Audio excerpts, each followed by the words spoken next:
Halo semuanya, apa kabarnya? Semoga kalian baik-baik saja. Kembali lagi bersama saya Daryasa, melanjutkan lagi cerita seorang siswa santuy yang kelewatan overpower. Setelah kejadian di Pulau Matahari, Irha tinggal di rumah Waling. Saat ini Waling sedang membuat pemrograman surgawi dari teknik lupa ingatan demi mencegah kedepannya orang lain tahu akan kekuatannya. Sebenarnya Waling bisa saja menggunakan teknik lupa ingatan 100% pada semua orang, tapi itu akan berdampak buruk terhadap IQ orang, makanya Waling tidak mau melakukannya. Program yang sudah selesai diverifikasi oleh roh boneka yang bernama Xiaotian yang berada di tingkat surgawi. RH tidak percaya ini roh surgawi. Baginya tidak mudah manusia melihat garis besar surgawi. Di saat mau berangkat sekolah sambil makan mie kremas yang tidak pernah lupa, Surong mengirim pesan. Mereka membicarakan tentang ujian nanti.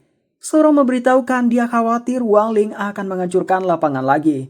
Wang Ling mengatakan jangan khawatir, kali ini sudah stabil. Surong kemudian mengatakan dia akan merahasiakan kekuatan Wang Ling yang dia tebak berada di tingkat alam pemurnian. Namun rupanya kekuatan Wang Ling di atas itu, sehingga Surong menanyakan sekuat apa.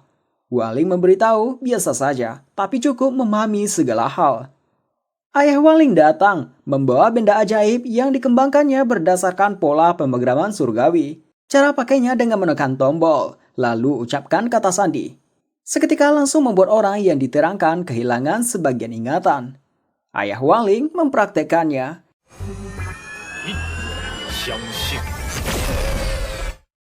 Karena mempraktekkan itu, dia yang malah hilang ingatan. Kemudian dia teringat lagi dengan alat ajaibnya. Saat dia mau memberitahukannya ke Wang Ling lagi, Wang Ling pun langsung mengambilnya dan pergi ke sekolah. Guru Pan masuk ke kelas elit. Dia tahu para murid sangat antusias menunggu pelajaran teknik fisik dari guru baru. Namun, Guru Pan memberitahu guru teknik fisik sedang sakit. Guru teknik fisik yang dikatakan sakit itu malah datang. Dengan sigap, Guru Pan langsung menutup pintunya. Melanjutkan lagi mengatakan guru teknik fisik sedang sakit. Si guru teknik fisik itu pun jadi tidak bisa berkata-kata. Guru Pan kemudian mengatakan pelajaran teknik fisik akan diganti dengan pelajaran pencerahan ilmu pedang oleh Wang Zukang. Setelah itu, siswa dibawa ke arena. Arena ini semakin bagus karena bantuan renovasi dari grup Huaguo setelah berang dengan ras iblis. Wang Zukang datang. Sebelum memulai pelajaran, dia memperkenalkan seseorang pembangkit tenaga listrik yang legendaris, Fan Rui sang pedang abadi. Saat ini keberadaannya tidak diketahui. Dia berada di tingkat ke-10 tingkat super. Dikatakan dia telah menguasai ilmu pedang tingkat surgawi sejak dini yang dikenal dengan pedang membelah surgawi. Sebagai perbandingan, mantra perusak tingkat 10 saja sudah dapat memindahkan gunung dan lautan, apalagi tingkat di atasnya. Ada 3.000 jalan menuju surgawi, akan tetapi banyak orang yang bahkan tidak pernah melihatnya walau sekilas. Cecau kagum dengan Fang Rui yang bahkan bisa mendapat pencerahan pedang tingkat surgawi. Di sisi lain, kelas elit belum ada satupun yang bisa mendapatkan pencerahan kecuali Wang Ling. Lalu Wang Zukang melihatkan sekte pedang Wuji, buku tanpa kata, artefak keabadian milik Akademi Liuzi. Cara menggunakannya hanya perlu mengalirkan kekuatan spiritual saja. Wang Zukang mempraktekannya. Wang Zukang memberitahu hasilnya tergantung dengan dasar pencerahan dari masing-masing orang dan akan dapat memahami senjata ajaib yang cocok dengan teknik pedang masing-masing. Secara teori, tingkat keterampilan pedang untuk pencerahan berada di sekitar tingkat 1 sampai tingkat 5. Setelah mendapat pencerahan, buku tanpa kata akan secara otomatis mempraktekkan keterampilan pedang.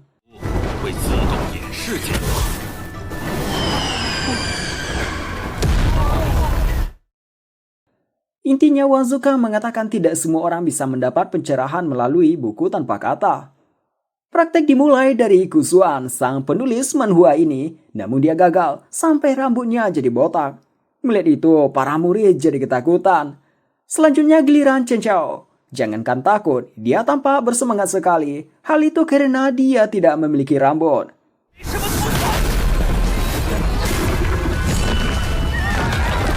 Chen Chao berhasil. Dia langsung dapat pencerahan hingga tingkat 3. Dipuji-puji oleh Gua Hao langsung membuatnya sombong. Kini giliran Wang Ling. Jingke khawatir dengan tingkat pencerahan Wang Ling takutnya akan terjadi hal yang berbahaya. Wang Ling mengatakan jangan khawatir. Sebelum Wang Ling memulai, Wang Zukang melihatkan surat asuransi untuk artefak keabadian untuk menjamin keamanan properti sekolah, karena setiap Wang Ling ujian selalu mengalami kecelakaan. Surong menanyakan apakah arena ini juga sudah ada asuransinya. Wang Zukang dengan pede mengatakan arena ini memiliki kualitas yang sangat bagus, tidak mungkin hancur. Wang Ling mengakali dengan menggunakan tangan jingke untuk mengurangi kerusakan. Meski sudah menggunakan jingke, tetap saja pencerahannya sampai tingkat surgawi, sehingga pedang membelah surgawi muncul.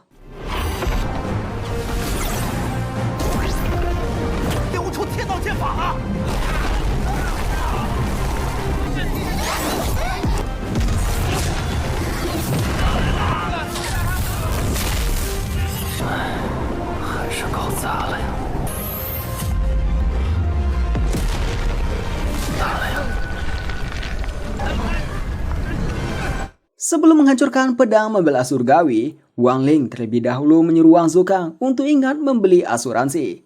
Di sisi Wang Zukang yang tercengang menanyakan siapa Wang Ling sebenarnya.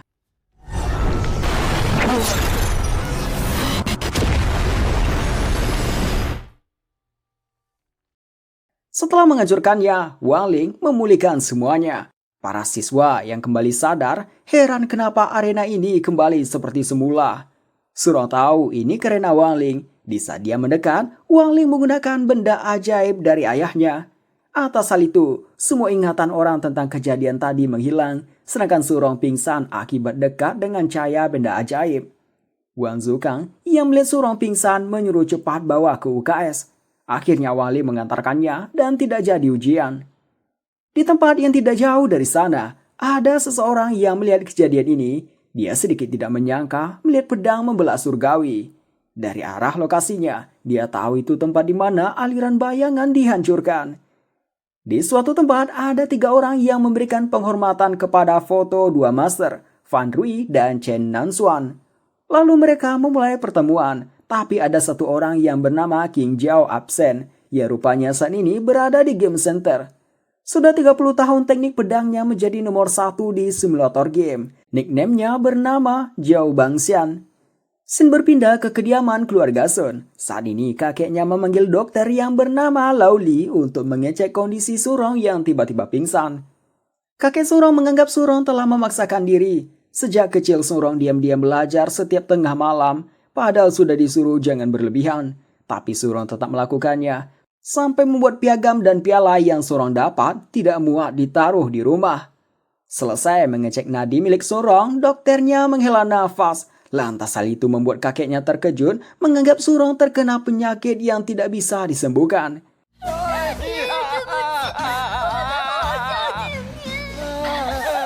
Si dokter mengatakan Surong tidak kenapa-napa. Dirinya menghela nafas karena terlalu bosan. Lao Li memberikan kartu nama, mengatakan kalau si kakek tidak terlalu yakin dengan diagnosa ini, pergilah ke rumah jompo Pulau Juha, tempat yang sedang dibangun gurunya agar dapat perawatan medis yang lebih baik. Tapi Lao Li mengatakan saat ini pembangunannya mengalami kendala terkait uang. Tanpa sepengetahuan Lao Li, si kakek pun langsung mendanai penuh pendirian rumah jompo tersebut. Dengan cepat beritanya naik. Wang Ling pergi ke rumah Surong bersama RH. Sebelumnya di grup chat, teman-temannya membicarakan mengenai Surong yang sakit bahkan sampai dirawat di rumah sakit. Tapi mereka tidak bisa menjenguk. Chen Chao sibuk main game tapi beralasan sedang berlatih. Guo Hao menjaga toko, sedangkan Xiao Yu kerja part-time. Wang Ling mulai masuk. Sementara itu si kakek sedang mengawasi di ruangan CCTV. Bawahannya mengatakan Nona Surong akan dalam bahaya berada dalam satu kamar bersama laki-laki lajang. Tapi si kakek mengatakan tidak mungkin ada bahaya. RH yang tiba-tiba ada di sana mengatakan itu benar, lalu mengatakan hal-hal baik mengenai Wang Ling. Si kakek pun percaya dengan omongan RH. Si bawahan ini tidak suka karena dia sejak kecil sudah menyukai Surong. Wang Ling membawa oleh-oleh dari yang lain. Surong tampak begitu senang, dia mencari-cari hadiah dari Wang Ling tapi tidak ada. Wang Ling kemudian membuka tas kecil, di dalamnya ada tempat air. Surong menganggap ini hadiah untuknya, sebuah obat terbaik. Wang Ling memanaskan airnya, namun ini bukan hadiah. Wang Ling hanya menyuruh banyak minum air panas. Surong pun tampak kecewa. Melihat itu, Wang Ling memberikan mie kremas limited edition miliknya. Meski hanya ini, Surong sangat senang. Dia mengatakan akan menyimpannya dengan baik. Satu drone datang, mengabarkan ini waktunya tes pemulihan. Surong pun mengajak Wang Ling ikut dengannya. Tempat tes pemulihan ternyata di tempat permainan. Tes pertama untuk penglihatan, di mana dites dari main mesin capit. Surong main mesin capit, tapi tidak ada satupun boneka yang dia dapat. Wang Ling yang melihat boneka maskot mie kremas, dia ingin mencoba main juga. Si bawahan yang melihat itu diam-diam mengirim pesan ke operator untuk mengatur semua permainannya menjadi sulit. Capit yang tadinya diam saja, sekarang gerak-gerak, namun ini bukanlah masalah buat Wang Ling.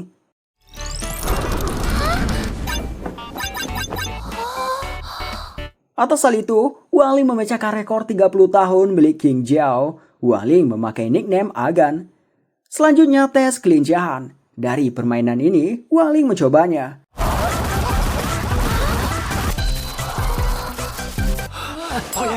Lagi-lagi, Wang Ling memecahkan rekor, bahkan poinnya tidak dapat diukur.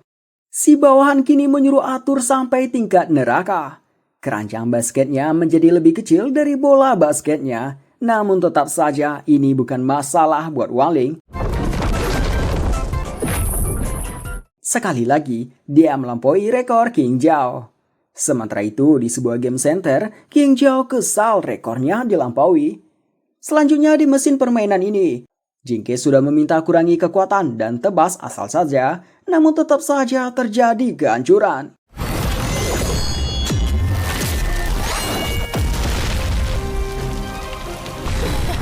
King Jiao makin kesal, rekornya terus dilampaui. Wang Ling menukarkan hadiahnya dengan sebuah boneka, lalu memberikannya ke Surong.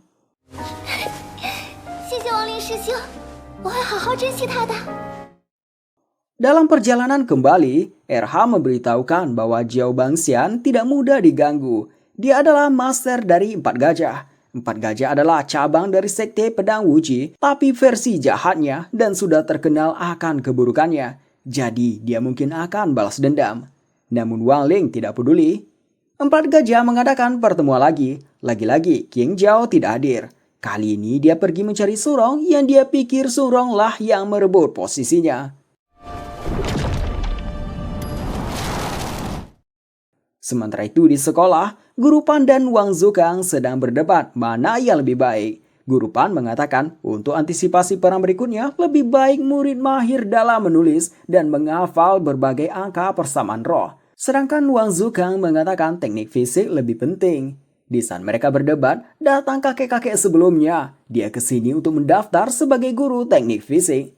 Setelah memperhatikan lagi, Wang Zukang terkejut. Dia pun langsung memberi hormat. Karena kakek ini adalah Yi Juanqian, pendekar pedang dari sekte pedang Wuji. Kakek ini kita panggil dengan Guru Yi saja. Guru Yi sedikit memperlihatkan kekuatannya.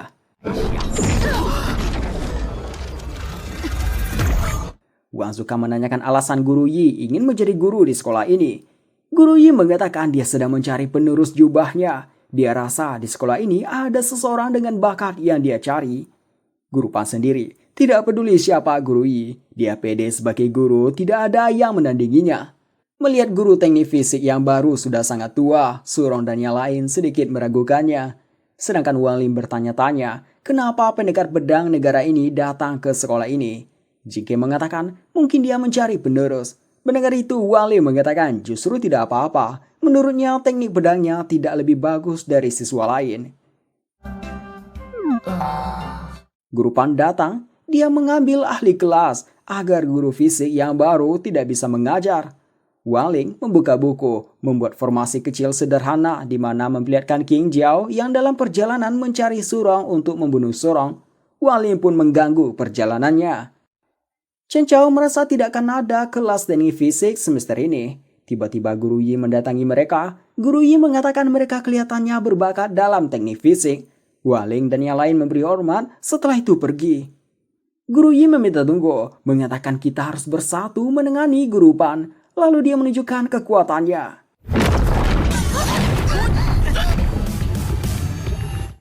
Chen Chao dan Guo Hao kagum melihatnya. Guo Hao tahu ini adalah teknik levitasi tingkat tinggi yang mengubah aliran udara agar bisa terbang. Guru Yi memberitahukan ini adalah bagian awal dari pelajaran teknik fisik. Guru Yi ingin para murid mempelajari teknik levitasi tingkat rendah sebelum lulus. Setelah itu dia menjelaskan mengenai teknik levitasi.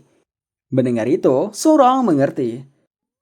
Mulailah Surong dan yang lain bergantian mendatangi Guru Pan untuk membuat Guru Pan sibuk dengan terus meminta ujian dan berbagai pelajaran lainnya. Awalnya Guru Pan semangat, tapi karena mengajar terus-terusan, akhirnya dia capek juga. Sampai akhirnya dia mengunci ruangan guru. Xiao Yu mengatakan ke Wang Ling di sini tidak ada CCTV. Wang Ling pun menghancurkan pintunya. Lalu meminta lagi pelajaran ke Guru Pan. Guru Pan sebenarnya tidak sanggup lagi, tapi diseret oleh Xiao Yu dan Surong. Pada akhirnya Guru Pan yang tidak sanggup lagi mengatakan ke Surong untuk masuk kelas fisik saja hari ini. Akhirnya para siswa belajar teknik fisik dari Guru Yi. Pertama, Guru Yi ingin melihat kekuatan dasar dari semua murid melalui lemparan bola yang beratnya 10 kg. Guru Yi memberitahu lemparan lebih dari 80 meter saat tingkat pembangunan pondasi sudah dianggap bagus. Pertama yang melakukannya adalah Chen Chao. Lemparannya mencapai 100 meter. Meski Guru Yi mengatakan bagus, namun dia menghela nafas. Baginya ini bukan apa-apa. Selanjutnya giliran Wang Ling. Dia menggunakan teknik gravitasi besar pada bola, membuat bola beratnya 1 juta kali lipat dan akan kembali normal dalam 1 detik setelah lemparan. Wang Ling mulai melempar dan lemparannya yang terlihat 50 meter. Tidak ada satupun yang tahu termasuk Guru Yi kalau bola yang dilempar Wang Ling sudah mengelilingi bumi sebelum mendarat. Dan inilah yang terjadi sebenarnya.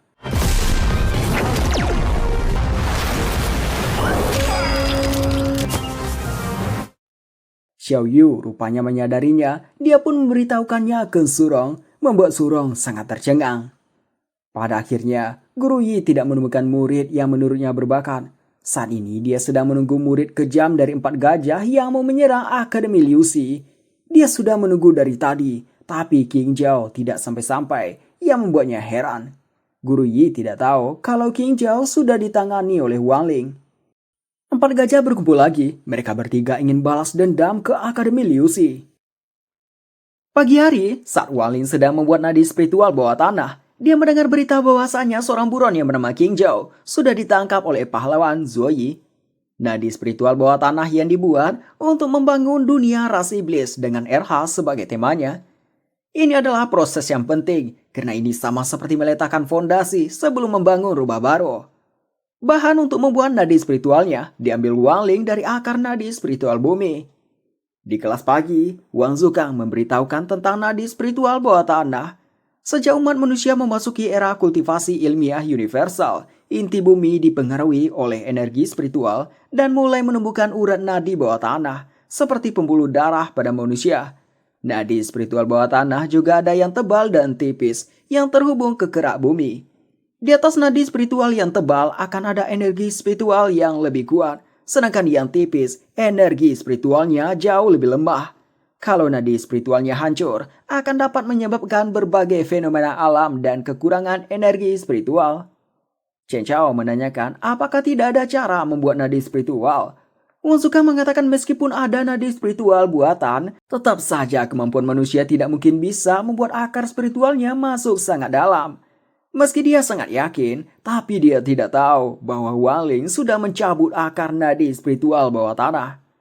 Tiba-tiba, salju turun, padahal ini masih musim panas. Wang Zukang menemui Guru Yi, mengabarkan ada yang membuat masalah dengan akademi ini. Wang Zukang menanyakan, apakah ini ada hubungannya dengan pencarian pewaris? Guru Yi membenarkannya. Dia merasa anak yang dia cari bisa menghentikan orang yang mengganggu Akademi Liu Xi.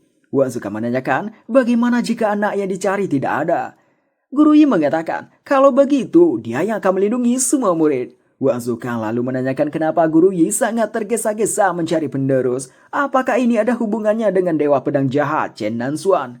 Dari raut wajah Guru Yi, menggambarkan yang dikatakan Wang Zukang benar. Wang Ling mengetahui ada yang menghancurkan nadi spiritual bawah tanah akademi ini. Ketika Wang Ling mau mengatasinya, tiba-tiba dia dilempar sama Chen Chao dengan bola salju. Setelah itu, Chen Chao melempar banyak bola salju ke Wang Ling. Wang Ling sebenarnya bisa menghindari semuanya, namun Jingke mengatakan ada yang melihat, jadi Wang Ling terpaksa kena. Su Rong dan Xiao Yu datang membantu Wang Ling melawan Guo Hao dan Chen Chao. Pada akhirnya mereka main salju.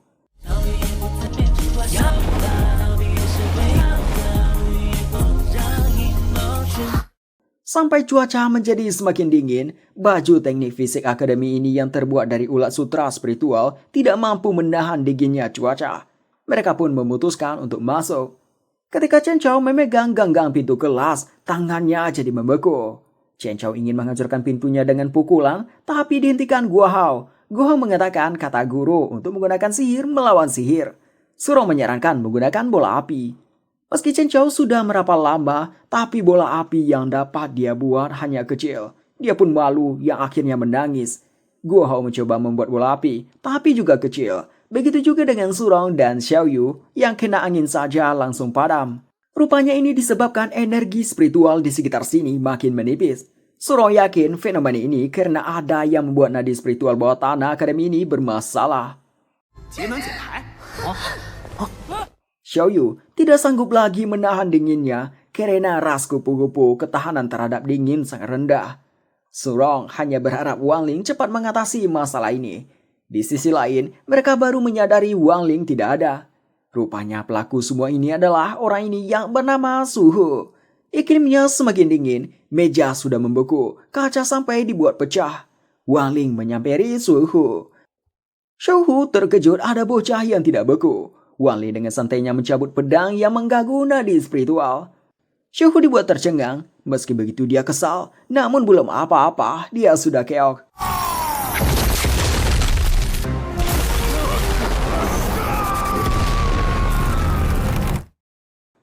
Setelah itu Wang Ling memperbaiki nadi spiritual bawah tanah akademi ini.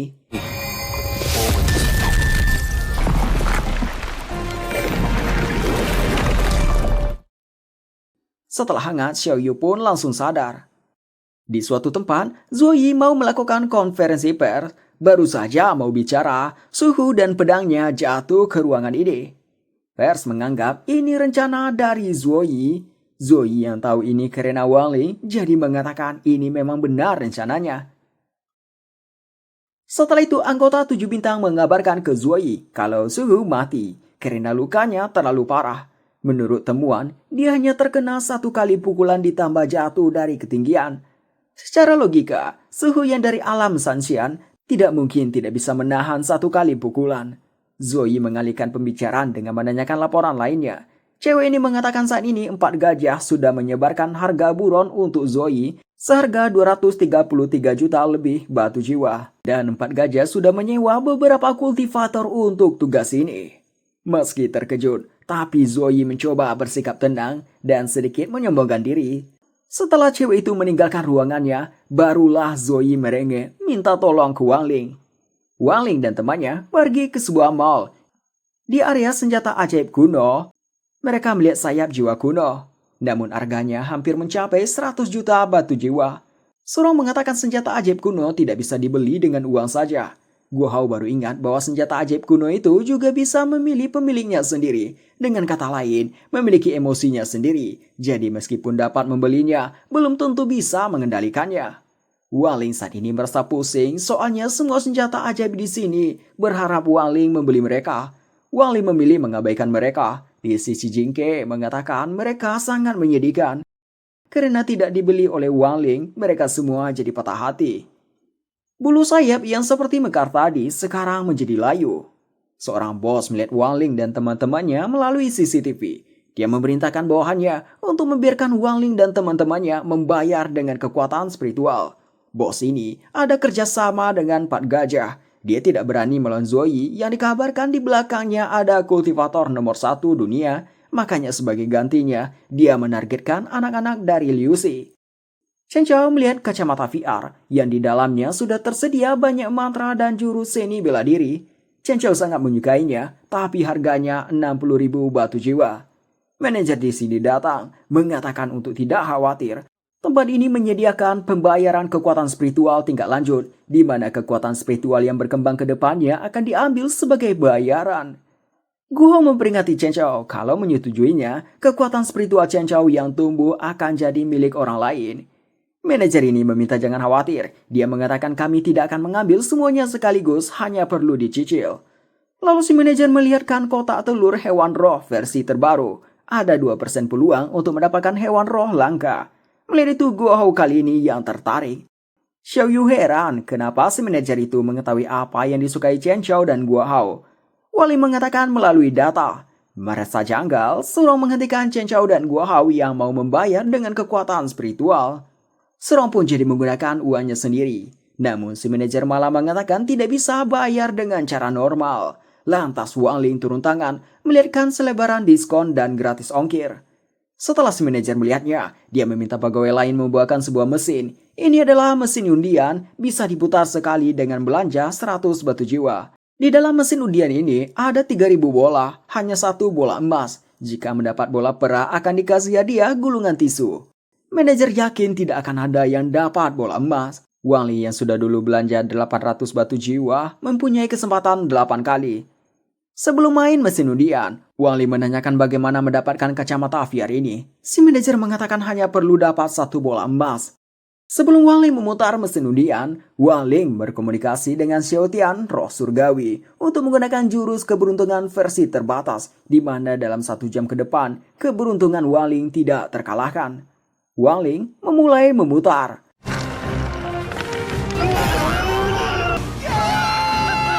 Manajer kampret ini malah ngeles. Dia mengatakan dia lupa aturannya yang sebenarnya, di mana harus mendapatkan 2 bola emas sebanyak 2 kali, baru bisa mendapatkan kacamata VR. Wang Ling sudah tahu si manajer akan begini. Wang Ling memutar lagi dan mendapatkan lagi bola emas. Lagi-lagi, dia beralasan harus 3 kali. Yang ketiga pun, Wang Ling mendapatkan lagi bola emasnya. Dia jadi tidak bisa ngeles lagi, tapi dia memberikan penawaran lagi. Kesulitan akan ditingkatkan. Kali ini jika mendapatkan 2 batu rugby, akan bisa membawa telur hewan roh. Dan tentunya, Wang Ling juga mendapatkannya. Setelah itu, Wang Ling main permainan yang mengandalkan keberuntungan untuk teman-temannya, sampai akhirnya teman-temannya mendapatkan barang yang mereka mau secara gratis. Bos di sini marah besar, karena itu barang-barang berkualitas. Dia pun memberitakan pegawai cari tahu apa yang anak itu suka. Si manajer tampak lesu. Dia memberikan mie gemas secara gratis dengan syarat Wang Ling tidak boleh main undian di sini lagi. Wang Ling membuka mie gemasnya. Di dalamnya ada kartu gratis 1 bungkus lagi. Si manajer memberikannya, namun dia merasa bersyukur. Baginya ini cemilan yang tidak berguna. Rupanya yang kedua juga ada kartu gratis 1 bungkus lagi. Sampai akhirnya Wang Ling menghabiskan semua isi tokonya.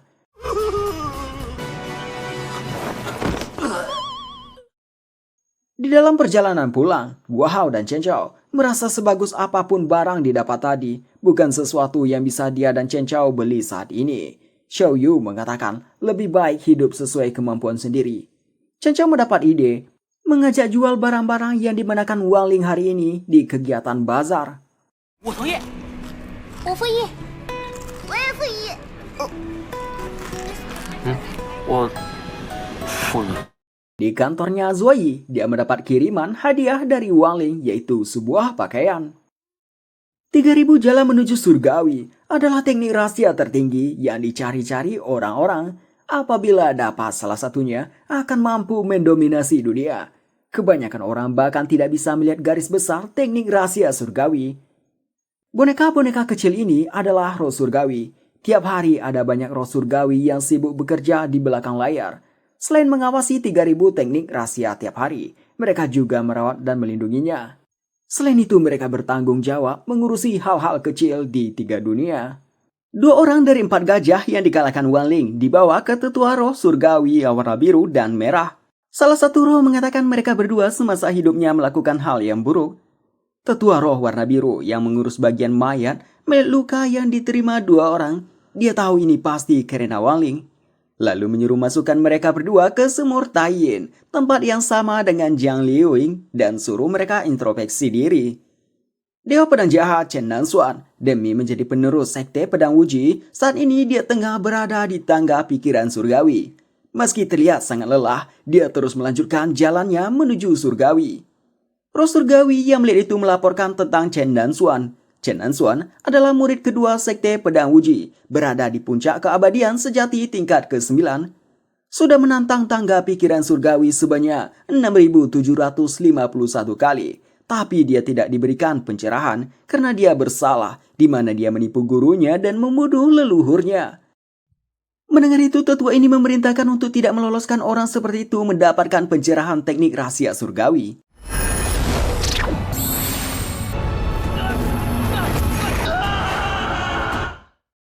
Meski gagal lagi, tapi dia yakin suatu hari nanti akan mendapat pencerahan surgawi. Selain itu, dia beranggap banyak memiliki murid berbakat. Namun sekarang dia belum tahu kalau dua muridnya itu sudah berada di alam baka. Satu muridnya saat ini sangat kesal atas kematian dua rekannya. Teknik pedangnya mampu membelah gunung. Yang rambut merah, Zuzhen, merasa ada yang aneh dengan Akademi Liu Xi. Dia yakin ada orang berbakat di sana. Untuk itu mengajak melaporkan masalah ini ke guru. Namun menurut orang ini, guru sudah tahu sekarang hanya sedang menguji. Untuk itu sebelum guru keluar, dia mengajak menyelesaikan masalah ini. Lalu dia memberitahu kalau guru pernah menerima murid dengan nama Sandi Zero, namun keberadaannya tidak diketahui. Zuzhen mengatakan kali ini dia yang akan bergerak. Dia akan menyerang dengan pedang dewa berapi-api saat kegiatan bazar Akademi Liu Xi. Roh surgawi warna merah tertawa melihat pembicaraan mereka. Dia mengatakan ke yang biru, sepertinya biru akan menerima orang lagi. Si biru menghela nafas. Dia tidak habis pikir ada orang yang berani main-main dengan daftar putih surgawi. Di Akademi Liu Xi di kelas elit, guru Pan meminta perwakilan kelas Surong dan Chen Chao untuk menyortir barang buat kegiatan bazar besok. Nantinya biaya yang didapat untuk membantu pembangunan sekte di daerah miskin. Bagi siswa yang mengumpulkan donasi terbanyak, akan diberikan hadiah serta dapat kredit ekstra. Pulang sekolah, Wang Li mencari senjata ajaib yang mau dijual besok. Dia masuk ke sebuah pintu rahasia di gudang rumahnya. Pintu itu ternyata menuju ke perpustakaan surgawi. Para roh surgawi tercengang melihat Wang Ling yang dengan santainya berjalan. RH yang baru mengetahui ini adalah perpustakaan surgawi dan yang terbang-terbang adalah roh surgawi setelah diberitahu Jingke, membuat RH sangat terkejut. 7 tetua roh surgawi datang menundukkan kepala ke Wang Ling. Wang Ling mengatakan ingin menukar satu bungkus mie kremasnya. Wang Ling tampak berat hati menukar satu bungkus mie kremasnya, tapi terpaksa dia lakukan. RH penasaran benda apa yang bisa ditukar hanya dengan sebungkus mie kremas. Jingke memberitahu bagi RH sebungkus mie kremas mungkin sepele, tapi bagi masternya mie kremas adalah sesuatu yang sangat berharga. Yang didapat dari penukaran adalah ulat emas surgawi, bisa membuat pakaian yang dapat meningkatkan kekuatan secara signifikan dan kebal terhadap serangan. Wang Li tidak menerimanya, dia meminta ganti. Benda yang keluar berikutnya adalah sabun yang langsung bisa menurunkan berat badan melalui menghilangkan lemak. Namun Wang Ling juga tidak mau. Sabun yang dibuang tadi membuat Chen Nanxuan terpeleset di tangga pikiran surgawi. Benda berikutnya adalah pir keramahan yang bisa meningkatkan kekuatan spiritual secara permanen, tapi kemungkinan ada gagalnya melihat dari kondisi tubuh yang memakannya. RH menanyakan kenapa tidak memberikannya ke ayah dan ibu Wang Ling. Wang Ling mengatakan orang tuanya mengajarkan untuk tidak menyalahgunakan kekuatan. Wang Ling juga tidak menerima pil ini. Setelah itu berbagai jenis benda ajaib ditunjukkan untuk penukaran. Di saat roh surgawi sibuk dengan sumur Taiyin untuk mencari barang penukaran, Chen Nanxuan berhasil mendekati surgawi di kesempatan yang 6.999 menantang tangga pikiran surgawi. Sementara itu di surgawi sendiri, RH sangat tercengang melihat satu bungkus mie kremas bisa ditukarkan dengan begitu banyak benda ajaib yang berharga. RH yang penasaran menanyakan alasan kenapa Wang Ling sangat menyukai mie kremas.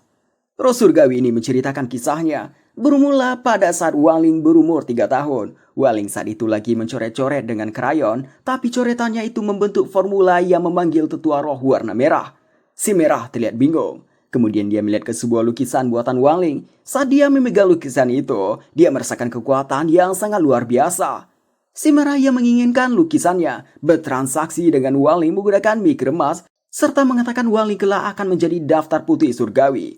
Wang Ling setuju. Si Merah merasa senang sudah menipu anak kecil. Baginya meskipun kekuatan Waling sangat besar, tapi tidak akan bisa menantang kehendak surgawi sehingga kelak tidak akan bertemu dengannya. Inilah awal mulanya Waling memakan mie kremas pertamanya. Sejak saat itu, dia sulit menolak keinginannya untuk makan mie kremas. Atas cerita itu, si Biru memarahi yang Merah. Kemudian muncul satu penanak nasi dari sumur Taiyin. Waling mengambilnya dan pergi. Sementara itu Chen dan Xuan akhirnya mendapatkan aura surgawi. Seseorang yang bernama Lau Huang menemukan markas 4 gajah. Dia tidak merasakan satupun orang, jadi dia masuk ke dalam. Lalu dia mengirim koordinat markas ini ke Zuoyi serta mengingatkan untuk tidak meremehkan Zuzhen. Xin berpindah ke Akademi Liu Xi. Untuk bazar, selain barang yang dikasih Wang Ling kemarin ini, Chen Chao juga membawa pedang ayahnya yang sudah diizinkan ayahnya. Xiao Yu yang tidak punya harta benda membuat boneka kecil dari patung tanah untuk bazar. Dia juga memberikannya ke temannya. Surong dan Gua Hao memuji yang dibuat Xiao Yu. Xiao Yu jadi malu. Xiao Yu dan Surong membayangkan benda apa yang Wang Ling bawa. Mereka terbayang benda itu di luar nalar lagi. Wang Ling mengeluarkan penanak nasi. Bazar Akademi Liu Xi dimulai. Di sana ada anggota komite operasional yang mencatat penjualan tiap kios. Surong dan yang lain membuka tempat kios mereka. Lalu Gua Hao memperlihatkan barangnya. Di dalamnya ada 3 bayi kucing salju. Surong membawa benda yang di dalamnya ada tombol peluncuran roket komersial dari grup Huaguo. Sementara itu Zuzhen yang menggunakan pakaian siswa Akademi Liu Xi diam-diam memasuki Akademi Liu Xi yang tidak ada penjagaan. Di dalam dia bertemu dengan guru Pan yang menanyakan Zuzhen dari kelas berapa. Zuzhen tampak panik dengan gugup mengatakan kelas biasa. Tapi Zuzhen yakin tidak akan ketahuan oleh seorang guru yang hanya berada di ranah pil emas. Guru Pan kemudian memarahi Zuzhen yang rambutnya dicat. Zuzhen terpaksa memukul meminta maaf serta mengakui kesalahannya. Tapi sekarang dia tidak menyangka dia yang berada di tingkat yang jauh dari pil emas bisa-bisa membungkuk ke seseorang yang hanya berada di tingkat pil emas. Karena Zuzhen mengakui kesalahan itu, Guru Pan memaafkannya kali ini, tapi memperingati untuk mencat normal rambutnya atau akan dipanggil orang tua. Setelah itu Zuzhen pergi ke tempat yang tinggi, memulai aksinya, menyebar pedang berapi-api yang bisa meledak ke banyak tempat.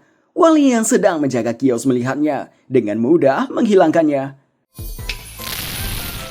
Zuzhen tercengang jurusnya menghilang. Dia sangat merasa ini mustahil. Soalnya dia yakin kultivator di sini hanya berada di tingkat bawah. Jadi tidak akan bisa menyadari pedang berapi-api miliknya. Dia mencoba sekali lagi dan menghilang lagi. Meski panik, tapi dia sudah mempersiapkan kejadian ini. Dia mengeluarkan penanak nasi yang dia kasih di dalamnya pedang berapi-api. Lalu menteleport ke salah satu kios. Zuzhen senang. Dia menganggap ini sudah berhasil karena penanak nasi itu akan meledak hanya dengan sentuhan saja dan ledakan akan membuat seluruh akademi hancur. Wang Ling menyadari penanak nasi berbahaya ini. Dia menteleport bersama dirinya ke arena yang di sana ada Zoe. Zoe mengatakan dia sudah mematikan seluruh CCTV. Wang Ling mengeluarkan penanak nasi miliknya, memasukkan penanak nasi milik Zuzhen ke dalamnya. Setelah itu memberitahu Zoe kalau Zuzhen berada di atap. Sisi Zuzhen, dia terkejut melihat penanak nasinya tiba-tiba hilang. Zoe menyampirinya, mengatakan sejak awal pihaknya sudah mengetahui pergerakan Zuzhen. Zuzhen yang berada di tingkat kultivasi tinggi bisa merasakan tingkat yang berada di bawahnya, dan dia merasakan Zoe hanya berada di tingkat pil emas. Atas hal itu dia yakin bisa membunuh Zoe hanya dengan gerakan tangan biasa. Zuzhen mulai menyerang. Serangannya tidak bisa melukai Zoe yang memakai setelan Bruce Lee pemberian Wang Ling. Zuzhen jadi menganggap baju ini senjata ajaib tingkat dunia. Zuzhen menyerang lagi. Lagi-lagi tidak berefek, malahan pedang berapi-api itu diserap oleh pakaian Zoe. Zuzhen heran bagaimana bisa orang yang berada di pil emas bisa mengendalikan senjata ajaib tingkat dunia. Zoe kemudian mengejek Zuzhen. Zuzhen yang emosi menyerang dengan kekuatan penuh.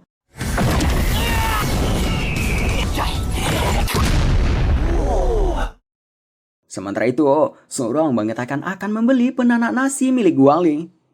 Singkat cerita, bazar telah selesai. Dana yang terkumpul sampai 1 juta batu jiwa dan telah dialokasikan ke sekte miskin. Penghargaan untuk pengumpulan dana terbanyak didapat oleh Wang Ling.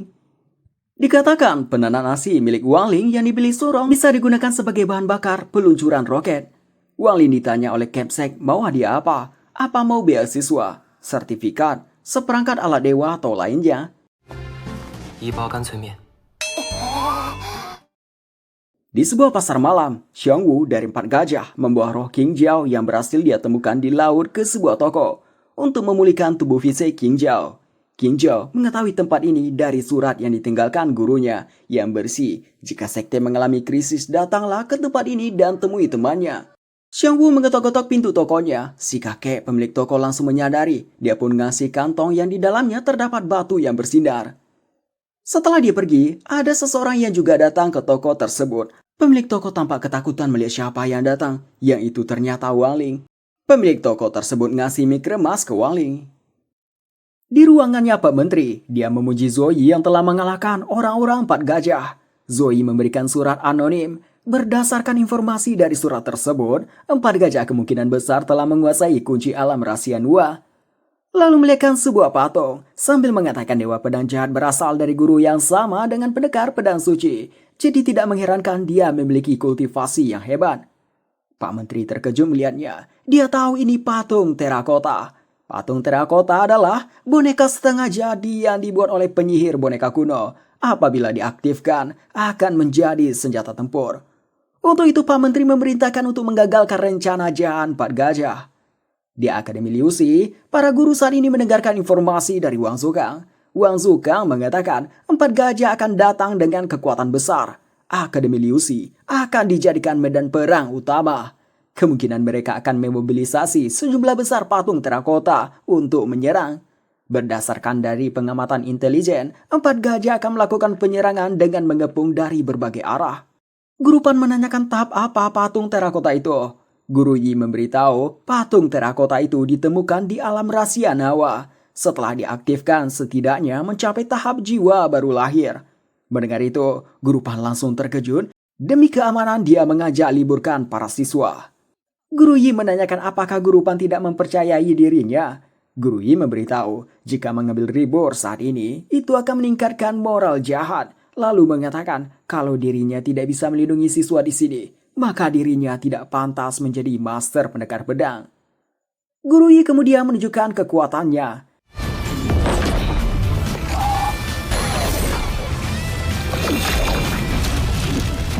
Penampilannya kembali muda. Melihat hal itu, Cap Seng mengatakan tidak ada yang perlu dikhawatirkan lagi. Selain itu, menurutnya, para siswa sudah terlalu lama menikmati kedamaian. Jadi ini waktunya mereka memahami pendahulu mereka di masa lalu. Betapa sulitnya berjuang dengan gagah berani. Di kelas elit, Guru Pan memberitahu, akademi ini akan menghadapi tantangan dari sekte lain. Tadi pagi akademi ini baru mendapat perintah tantangan dari 4 gajah. Dari yang Guo Hao tahu, perintah tantangan setara dengan surat tantangan. Sekarang akademi ini hanya berada di tingkat menengah. Jika berhasil menang melawan sekte tingkat atas, akan meningkatkan pangkat Akademi Liu Xi. Terlepas dari itu, biasanya tidak ada sekte unggul yang menentang sekte tingkat rendah. Xiao Yu menanyakan ke Wang Ling, 4 gajah itu tingkat apa? Dengan santainya Wang Ling mengatakan tingkat surgawi. Hal itu membuat Xiao Yu tercengang, bisa-bisanya sekte tingkat setinggi itu menentang Akademi Liu Xi yang hanya berada di tingkat rendah. Guru Pan mengatakan akademi ini memang kemajuannya relatif terlambat dari yang lain.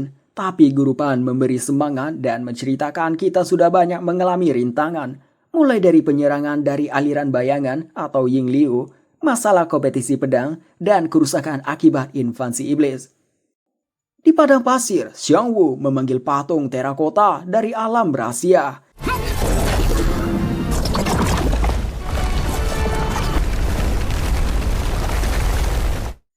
Xiang Wu memakaikan pakaian dari sektenya lalu mengecek kekuatan satu patung. Melihat itu dia pun tertawa.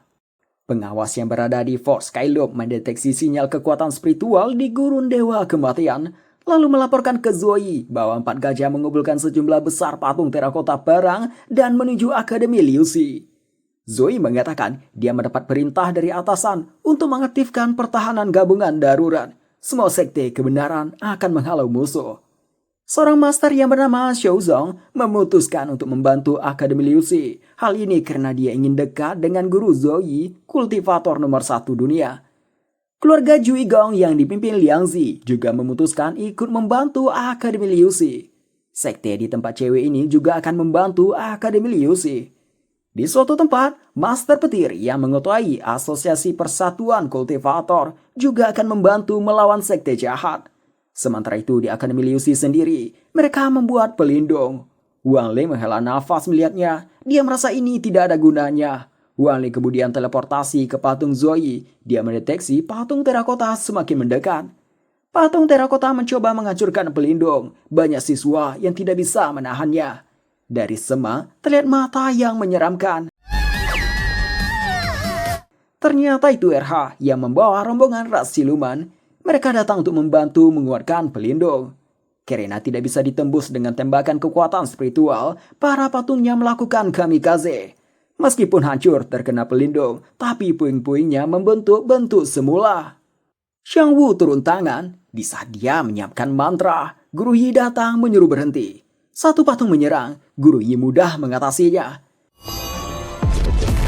Xiang Wu tenang-tenang saja, karena sesama dari sekte Wuji mereka saling kenal. Xiang Wu memanggil Guru Yi dengan sebutan paman.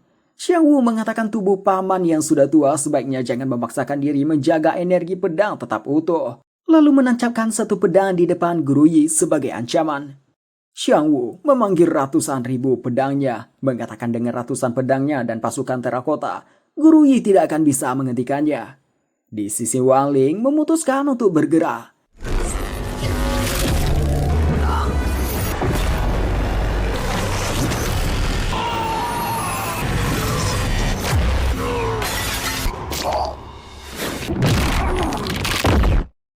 Guru Yi dapat merasakan tadi kekuatan surgawi. Wan Zukang yang baru saja datang mengatakan Guru Yi memang hebat, bisa mengalahkan Xiang Wu seorang diri. Tim 7 bintang datang ke markas 4 gajah. Mereka menyegel area di sana baik di dalam maupun di luar. Dengan ini, cewek ini melaporkan bahwa 4 gajah telah berakhir, jadi Zoe bisa bersantai. Zoe mengatakan masih belum waktunya bersantai. Cewek ini malah tertawa, dia beranggap Zoe bercanda. Dia yakin dengan dikalahkannya 4 pemimpin 4 gajah, sekte 4 gajah telah berakhir. Tiba-tiba, terjadi hal di luar dugaan. Akibatnya komunikasi Zoe dengannya terputus serta batu komunikasi jadi hancur. Rupanya masih ada orang lainnya dari 4 gajah. Sorong di kamarnya terlihat senang melihat mie kremas limited edition yang dikasih Wang Ling. Menurut Sorong, ini barang paling berharga milik Wang Ling. Sorong pergi ke sebuah bank menuju brankas milik keluarga Sun. Brankasnya dibuka dengan 2 bola rahasia, Taiyin dan Taiyang. Namun ini hanya pintu luarnya saja. Menuju ke brankas milik keluarga Sun hanya bisa menggunakan gerbang teleportasi. Sampai di brankas milik keluarga Sun, terdapat tungku alkimia milik Sun Yi Yuan. Semua benda berharga keluarga Sun disimpan dalam tungku ini. Barang berharga terakhir kali ini disimpan di sini adalah artefak suci berkualitas tinggi yang diperoleh dari kultivator di alam rahasia. Kitab asli 80 angin. Manajer bank ini yang tahu keluarga Sun punya kebiasaan mencari harta karun dari kultivator alam rahasia. Jadi dia penasaran benda berharga apa yang mau Surong simpan kali ini. Surong menunjukkannya yang ternyata itu hanya sebungkus mie kremas. Melihatnya, si manajer bank menolak menyimpan di sini. Tiba-tiba kakek Surong datang. Dia bersyukur ada Surong juga di sini. Dia mengatakan ke manajer bank kalau dia ingin menyimpan Surong di tungku ini selama 3 hari dan jangan sampai ada satupun yang mendekatinya. Setelah itu Sun Yi Yuan secara resmi mengumumkan mengurung cucunya Surong di tungku alkimia demi keamanan. Alasan dilakukannya hal itu berkaitan dengan anggota rahasia 4 gajah, Huang Long, yang mengirim surat ancaman ke keluarga Sun bahwa malam hari, 3 hari lagi, dia akan membunuh Surong. Wang Ling yang mendengar berita itu tampak marah. Menurut pakar, selama ini Huang Long bersembunyi di bawah meja ruang konversi 4 gajah yang terhubung dengan nadi spiritual bawah tanah yang subur. Di sana dia menguatkan diri dengan menyerap energi bawah tanah. Huang Long terkenal sebagai pencuri terlatih di bawah rembulan. Setiap benda yang ingin dia curi pasti akan hilang tepat di waktu yang dia janjikan dan tidak pernah gagal. Dikabarkan dia bisa berubah menjadi 72 orang. 3 jam di waktu yang dijadwalkan Huang Long membunuh Surong. Pada saat genting ini, Sun Yinyuan memanggil teman-temannya Surong. Si kakek merasa terharu. Mereka yang masih anak muda berani datang ke sini tanpa takut bahaya dari Huanglong. Xiao Yu menanyakan cara berkomunikasi dengan Surong. Pengawal Surong menghidupkan proyektor menampilkan Surong. 谢谢大家来我家看望我，不过现在我还在丹炉里面呢。 Guo Hao dan Chen Chao sangat terkejut, serasa tidak percaya Surong berada di dalam tungku. Surong memberitahukan kakeknya meminta arsitek untuk membuat desain interior sama persis dengan kamarnya yang asli. Di sana juga ada pil pencegah lapar berbagai rasa. Sementara itu, bank tempat berangkas keluarga Sun, di mana Surong disembunyikan dijaga banyak anggota 7 bintang dengan tingkat pelindungan keamanan tertinggi. Satu kunci masuk berangkasnya saat ini berada di tangan Sun Yiyuan, satu lagi berada di master petir. Untuk mencegah Huanglong menyerang dari dalam tanah, sudah disiapkan hewan tanah untuk melakukan pemeriksaan. Di kediamannya keluarga Sun, Wang Ling izin jalan-jalan membawa anjing. Di depan kamar Surong, RH mengajak masuk ke dalam. Wang Ling bilang ini tidak baik, namun RH tetap menerobos masuk. Wang Ling terpaksa masuk juga. Di dalam dia melihat fotonya dengan Surong di taman bermain. Tiba waktu yang dijadwalkan, seketika lampu banknya mati semua. Koneksi dengan Surong terputus. Si kakek dan teman-teman Surong tampak panik. Di sisi lain, Surong berhasil diambil alih Huanglong. Huanglong menargetkan Surong karena dari informasi yang dia gali, kemalangan dari 4 gajah berawal dari akun yang bernama Agan, yang setelah dia selidiki, nama aslinya adalah Surong. Untuk itu dia ingin Surong bayar ganti rugi dengan nyawa Surong. Surong menanyakan bagaimana bisa melakukan ini. Huanglong mengatakan segel seperti ini tidak ada apa-apanya bagi alam dewa. Huanglong memberitahukan kemampuan salah satu adiknya, King Jiao, adalah ruang dan waktu. Sementara dirinya memiliki keempat kemampuan dari semua adiknya. Lalu mengatakan orang yang merubah isi tungku adalah dirinya. Jadi ini adalah ruang spiritualnya. Jadi tidak akan mungkin bisa melarikan diri. Huanglong kemudian membuat lingkaran dari pedangnya sambil mengatakan di sini dia adalah dewa. Surong dibuat ketakutan. Tiba-tiba dia mendengar suara Wang Ling yang meminta jangan takut. Wang Ling masuk ke alam bawah sadar Surong. Wang Ling memberitahukan dia sebenarnya ingin masuk ke ruang spiritual ini. Tapi struktur ruangan ini terlalu lemah. Jadi apabila dirinya masuk, ruangan ini akan langsung hancur. Lalu Wang Ling meminta Surong makan mie kremas hadiah darinya. Surong yang terlihat santai mau makan mie kremas di saat mau dibunuh, membuat Huanglong heran. Di gigitan pertama, langsung terjadi lonjakan kekuatan spiritual. Huanglong sangat terkejut, karena dia tahu ini mode Raja Dewa. Kekuatan spiritual Surong terus meluap-luap keluar. Dia menanyakan ke Wang Ling apa yang terjadi. Jingke memberitahu, makan mie kremas limited edition akan mendapat sebagian dari kekuatan masternya yang dalam keadaan tersegel. Sebagian yang dimaksud hanya 1/1.000.000. Huanglong mulai menyerang menggunakan pedang ajaib tingkat dunia. 准备好了，王师兄。 Melihat pedangnya itu hancur, Huanglong jadi keringat dingin. Di sisi lain, lampu bank hidup kembali. Koneksi dengan Surong terhubung kembali. Surong mengatakan dia baik-baik saja. Chen Chao yang melihat ini merasa ada yang janggal. Baginya Surong agak aneh. Xiao Yu yang tahu ini bukan Surong langsung mengatakan ini memang Surong. Zoe ditelepon sama Pak Menteri. Pak Menteri memuji Zoe yang dia anggap berhasil mencegah Huanglong. Zoe mau mengatakan kali ini bukan kerenanya, tapi Pak Menteri malah mengatakan jangan terus merendah. Sebelum menutup telepon, Pak Menteri meminta temukan keberadaan Huanglong. Setelah itu Jingke datang, Zoe langsung memberi hormat.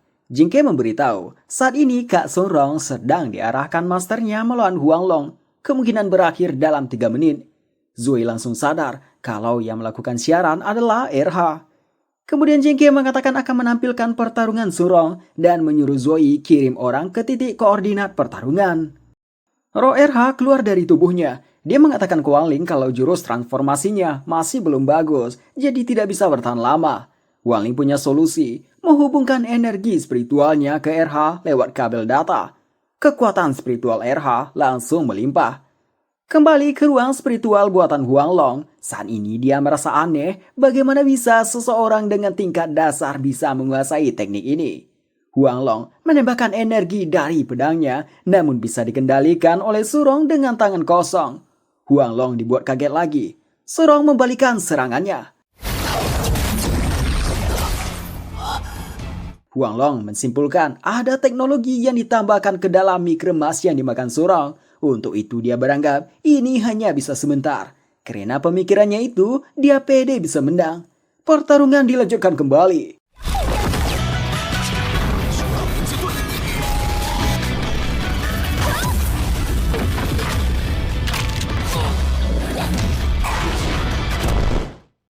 Di Akademi Liu Xi, Guru Yi masih dalam pencarian pewaris jubah. Saat ini dia merasakan aura pedang Huang Long yang saat ini mencapai tingkat dewa sejati. Guru Yi menganggap Huang Long adalah murid kesayangannya, akan tetapi Huang Long malah melakukan tindakan menyimpang. Guru Yi kemudian mengeluarkan kitab suci langit. Di saat itu, Pak Kepsek datang. Mereka melihat pertarungan Huang Long di dalam ruangan spiritual yang dibuat Huang Long, tapi dalam bentuk stickman. Soalnya Guru Yi harus bertarung dulu dengan orangnya supaya bisa melihat bentuk normal. Pak Kepsek menanyakan apakah yang sedang bertarung dengan Huang Long adalah siswa di akademi ini. Guru Yi mengatakan mungkin saja, soalnya dia pernah melihat pedang pembela surgawi muncul di atas akademi ini. Pak Kepsek yang merasa itu mustahil, jadi mengatakan Guru Yi mungkin salah lihat. Karena jika pedang pembela surgawi muncul di sini, tempat ini sudah pasti hancur. Tapi sekarang terlihat baik-baik saja. Selain itu, dia mengatakan akademi ini hanya sekte biasa. Pertarungan Huang Long dan Surong dalam bentuk stickman dapat dilihat melalui live streaming yang disebar Guru Yi. Diberitahukan yang sedang melawan Huang Long di ruang spiritual adalah kultivator misterius. Kultivator misterius itu dapat memukul Huang Long. Di saat menonton pertarungan, Chen Chao yang teringat dengan Wang Ling bertanya kenapa Wang Ling selalu menghilang di saat-saat penting. Apakah mungkin Wang Ling orang di balik ini? Xiao Yu langsung mengatakan tidak mungkin Wang Ling bisa melakukan hal itu dengan kekuatan spiritualnya yang rendah. Chen Chao dan Guo Hao pun langsung percaya. Sedangkan si kakek berprasangka kalau ini memang Wang Ling. Sementara itu Dewa Petir tercengang melihat kultivator misterius yang melawan Huang Long bisa bergerak leluasa di ruang spiritual milik Huang Long, bahkan bisa melukai Huang Long. Ruangan spiritual hanya bisa diakses dan dibuka oleh kultivator tingkat dewa sejati. Kultivator itu bisa menyedot seseorang ke dalam ruang spiritual buatannya. Orang yang dia sedot akan sulit bergerak di dalam ruangan spiritual. Oleh karena itu, pemilik ruang spiritual adalah penguasa di dalam ruang spiritualnya. Namun sekarang pemilik itu malah dibuat babak belur oleh orang yang dia sedot sendiri. Wang Zukang menanyakan ke Dewa Petir, apakah Dewa Petir punya informasi mengenai kultivator yang luar biasa itu. Dewa Petir kemudian teringat dengan anak kecil, penyokong keuangan di belakang Zoe, tapi dia masih belum yakin.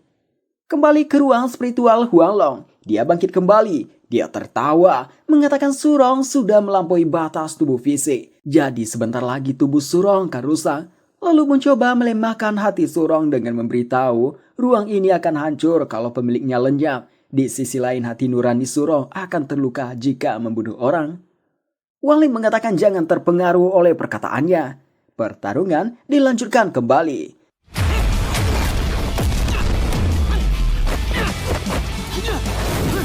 Setiap tendangan dan pukulan yang Huang Long lepaskan, semuanya bisa dihindari Surong. Sementara satu serangan Surong langsung menghempaskan Huang Long.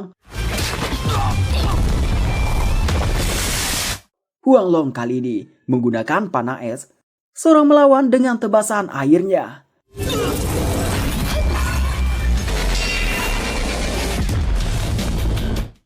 Huang Long melempar bola api yang sangat besar.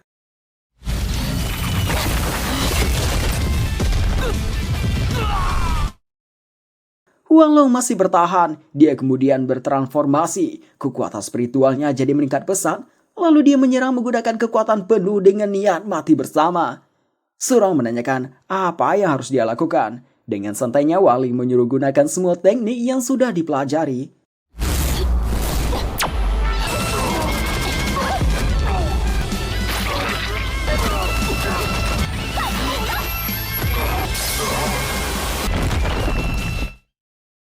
Zoe yang sudah menunggu di tempat langsung menahan Huang Long yang tidak bergerak lagi. Guru Yi yang merasakan energi yang kuat langsung menuju ke lokasi itu. Kekuatan spiritual Surong kembali seperti semula. Jingke memberitahukan ini pertama kalinya Surong makan mie kremas limited edition. Efeknya hanya bertahan 3 menit. Wali kemudian ngasih lagi mie kremas tapi versi biasa. Surong menanyakan melindungi dunia pasti melelahkan. Wang Ling mengatakan dunia tempat kita tinggal terlalu lembah. Di saat Surong ingin mengatakan sesuatu, Guru Yi datang. Wang Ling pun langsung menghilang. Dengan wajah polos, Surong menanyakan kenapa Guru Yi ada di sini. Guru Yi memberitahu selain jadi guru dia juga master pedang negara ini.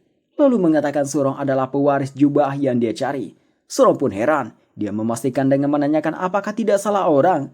Guru Yi mengatakan tidak salah lagi. Surong memiliki aura yang sama kuat dengan orang yang muncul di Akademi Liu Xi kemarin ini. Untuk itu Guru Yi ingin menjadikan Surong sebagai muridnya. Bahkan sampai berlutut meminta Surong menjadi pemimpin sekte baru, sekte pedang Wuji.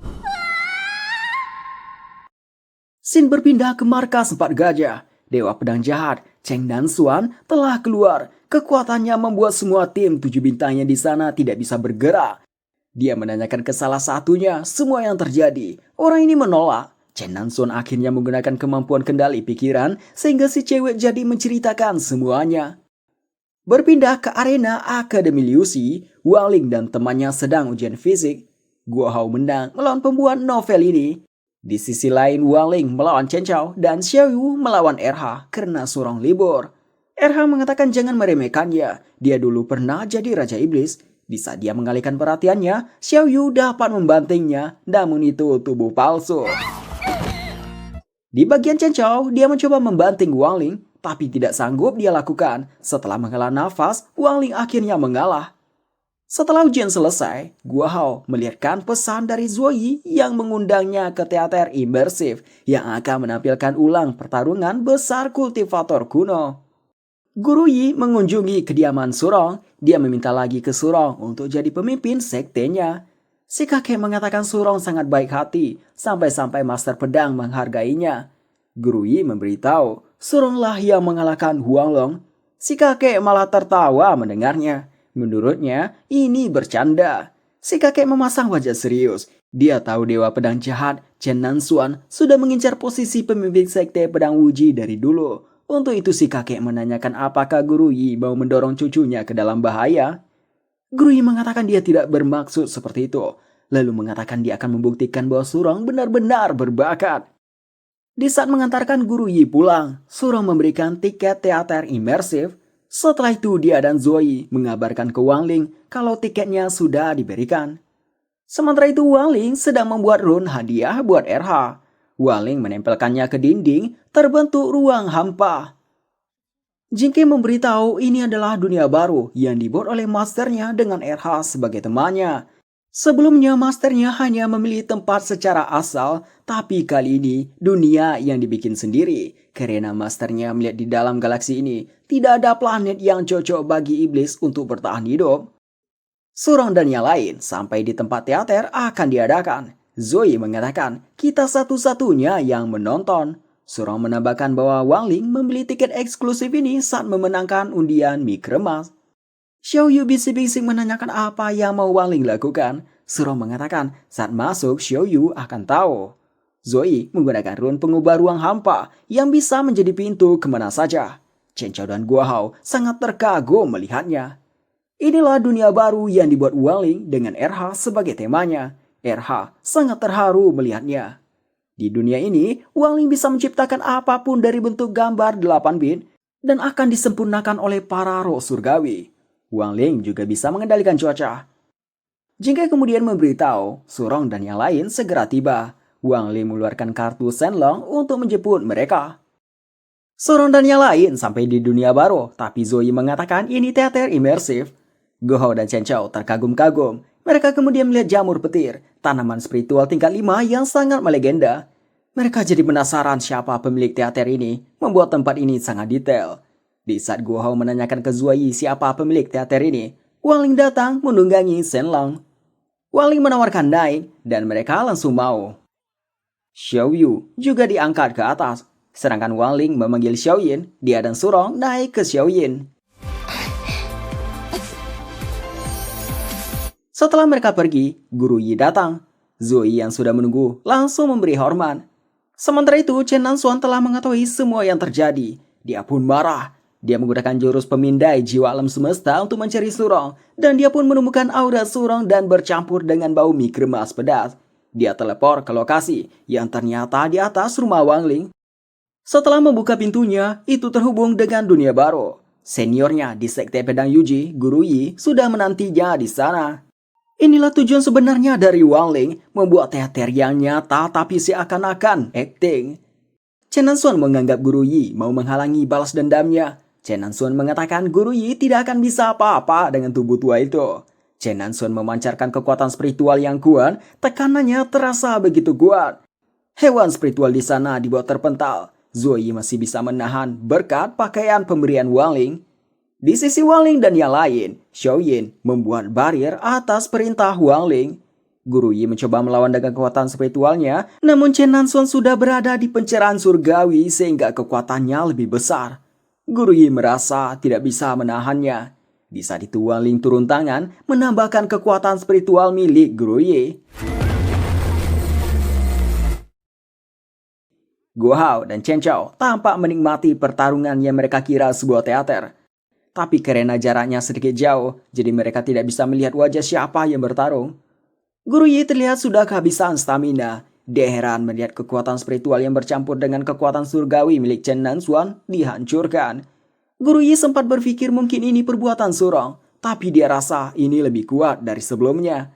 Melihat Guru Yi yang ngos-ngosan hanya dengan kekuatan spiritual yang tercampur 10% kekuatan surgawi, membuat Chen Nanxuan memandang rendah Guru Yi.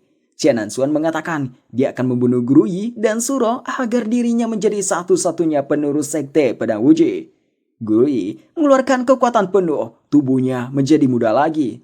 Chen Nanxuan malah tertawa melihatnya.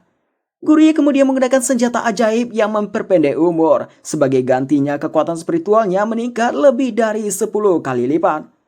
Surong yang dari tadi heran menanyakan kenapa dia rasa mereka tidak melihat kita.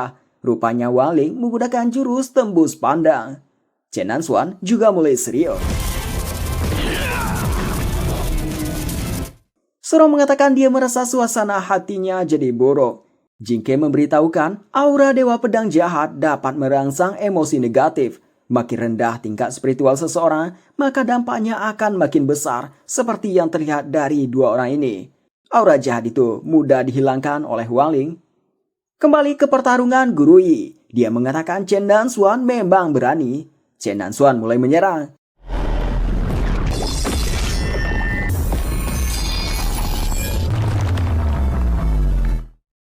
Guru Yi mengumpulkan kekuatan alam sehingga dia juga bisa membentuk Susanoo. Ini adalah pedang bumi, jurus pedang yang mendekati jalan surgawi. Chen Nanxuan kesal. Dia mengira gurunya memberikan pedang bumi ke Guru Yi, namun Guru Yi mengatakan ini berkat dirinya sendiri. Yang lebih membuat Chen Nanxuan kesal adalah berpikir gurunya mengubah wujudnya untuk melindungi Guru Yi. Dia pun cemburu karena merasa gurunya tidak pernah melihatnya. Flashback di waktu Nanxuan menanyakan ke gurunya Fan Rui kenapa harus mencari pewaris. Fan Rui mengatakan dia punya keputusan sendiri. Dia juga memberikan masukan ke Nanxuan, serta menyuruh harus lebih banyak belajar dari Yi Juanquan. Nanxuan bersikeras untuk menjadikannya penerus. Fan Rui membuat jembatan untuk menguji tekad Nanxuan di alam rahasia. Dia berlomba dengan Guru Yi berjalan di jembatan itu. Guru Yi tampak biasa saja, sedangkan Nanxuan kelihatan sangat lelah. Guru Yi yang melihat itu memilih membantu Nanxuan, tapi Nanxuan menolaknya. Meski tidak bisa berjalan lagi, dia merangkak sampai di garis finish duluan. Dia pun senang, merasa sudah menang, padahal Guru Yi hanya diam saja di belakang, tanpa kelihatan lelah. Fan Rui melihatkan hal ini ke Nanxuan, mengatakan senior Nanxuan tidak berniat bersaing dengan Nanxuan, tapi Nanxuan yang ada di kepalanya hanya ada beban, sehingga tali persahabatan sesama murid memudar. Chen Nanxuan sulit menerima kenyataan ini, aura jahat pun muncul dalam dirinya, sehingga membuatnya mendorong gurunya sendiri ke jurang.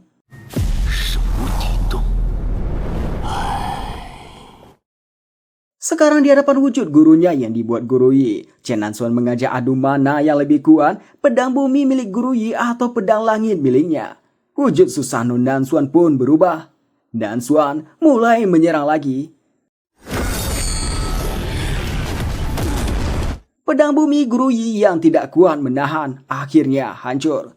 Meski pedangnya hancur, Guru Yi tetap tidak ingin membiarkan Nansuan mengacaukan dunia ini lagi.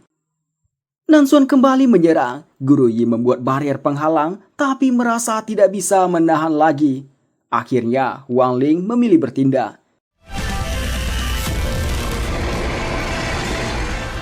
Nansuan tidak tahu kalau energi yang dia tembakkan dihisap Wang Ling, dia malah menganggap ini karena Guru Yi. Sehingga dia heran kenapa Guru Yi masih bisa bertahan padahal sudah tidak punya tenaga. Dia pun jadi berpikir Guru Yi masih punya senjata rahasia. Di sisi Guru Yi sendiri yang kelelahan, heran dengan apa yang terjadi. Nansuan menyiapkan jurus terkuatnya serangan terakhir, pedang pembelah gerbang langit. Wang Ling akhirnya mendekat. Melihat Wang Ling ke sana, mereka berdua ini menganggap Wang Ling ikut akting juga. Mereka pun mengatakan Wang Ling keren.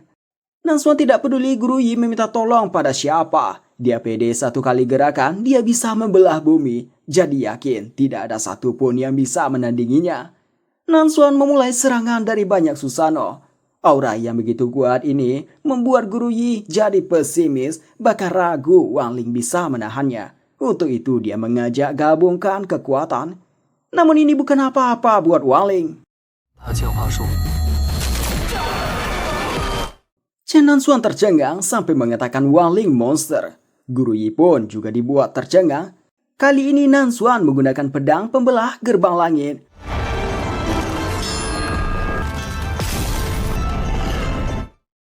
Nansuan sangat tercengang. Akibat benturan barusan membuat lingkungan sekitar menjadi rusak. Wang Ling mengatakan menang atau kalah, kuat atau lemah, apa artinya? Chen Nansuan kesal mendengarnya. Dia mengatakan Wang Ling tidak lebih paham jalan surgawi daripada dirinya, jadi tidak ada hak Wang Ling bilang begitu. Wang Ling memunculkan segel surgawi di tangannya yang bersinar terang. Chen Nansuan terkejut melihatnya, merasa ini tidak mungkin. Begitu juga dengan RH. 7 tetua surgawi masuk ke tangan Wang Ling. Guru Yi menanyakan apa yang mau Wang Ling lakukan. Wang Ling mengatakan mau melenyapkan setan.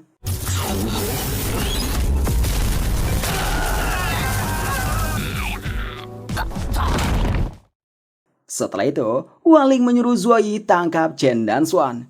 Guru Yi kemudian menanyakan, maukah Wang Ling menjadi pemimpin sekte pedang Wuji? Wang Ling beralasan kalau kekuatan spiritualnya rendah. Karena menggunakan kekuatan tadi, umur Guru Yi terkuras, rambutnya rontok semua. Guru Yi pun memutuskan akan menggunakan kekuatan spiritual terakhirnya untuk memperbaiki dunia ini. Tekad Guru Yi itu membuat Wang Ling mengatakan akan memberikan umur 500 tahun buat Guru Yi. Wang Ling membuka formula dunia baru ini. Dia menambah umur Guru Yi 500 tahun. Lantas hal itu membuat Guru Yi menjadi muda lagi. Guru Yi berterima kasih dan menanyakan jurus pedang yang Wang Ling gunakan tadi. Sambil makan mie kremas, Wang Ling mengatakan dia pelajari sendiri, lain kali akan diajarkan pada Guru Yi. Surong dan yang lain datang. Guo Hao dan Chen Chao memuji-muji teater ini. Mereka mengatakan serasa seperti nyata. Kemudian mendatangi Guru Yi karena terlihat muda jadi mereka tidak kenal. Mereka menyalami Guru Yi yang mereka anggap aktor yang memerankan Fan Rui. Mereka pun meminta tanda tangan. 王师兄辛苦啦！我刚刚和小雨在琢磨现场制作干脆面哦。 2 bulan kemudian, orang tua Wang Ling pergi ke rumah jompo grup Tirai Huaguo. Setelah diperiksa sang dokter, rupanya ibu Wang Ling hamil. 总感觉人界好像又危险了一些。